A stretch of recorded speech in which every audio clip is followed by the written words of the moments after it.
మరో ఇద్దరు ఈ రోజు చనిపోయారు. మొత్తం 8 మంది ఈ తొక్కిసలాటలో చనిపోవడం జరిగింది. ఇది చాలా స్పష్టంగా తిరుమల తిరుపతి దేవస్థానం యాజమాన్యం, ఉన్నతాధికారులు, అదేవిధంగా పోలీసు ఉన్నతాధికారుల వైఫల్యమే ప్రధాన కారణంగా స్పష్టంగా అర్థమవుతా ఉంది.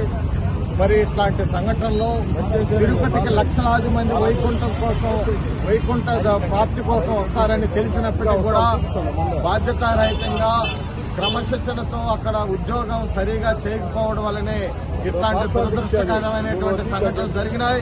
ఇది భవిష్యత్తులో జరగకుండా తిరుమల తిరుపతి దేవస్థానం, పోలీసులు మరి సరైనటువంటి నిర్ణయాలు తీసుకోవాల్సినటువంటి అవసరం ఉందని తెలియజేస్తూ, అదేవిధంగా మరి ఎవరైతే చనిపోయిన కుటుంబాలు ఉన్నారో వారి కుటుంబాలకు ఈవేళ తిరుమల తిరుపతి దేవస్థానం మానవతా దృక్పథంతో ప్రతి చనిపోయిన కుటుంబానికి కూడా ₹1 కోటి వారి ఇంటిలో చదువుకున్నటువంటి వారికి మరి తిరుమల తిరుపతి దేవస్థానంలో ఉద్యోగ అవకాశాలు కూడా కల్పించాలని మేము రిపబ్లికన్ పార్టీ తరఫున డిమాండ్ చేస్తున్నాం.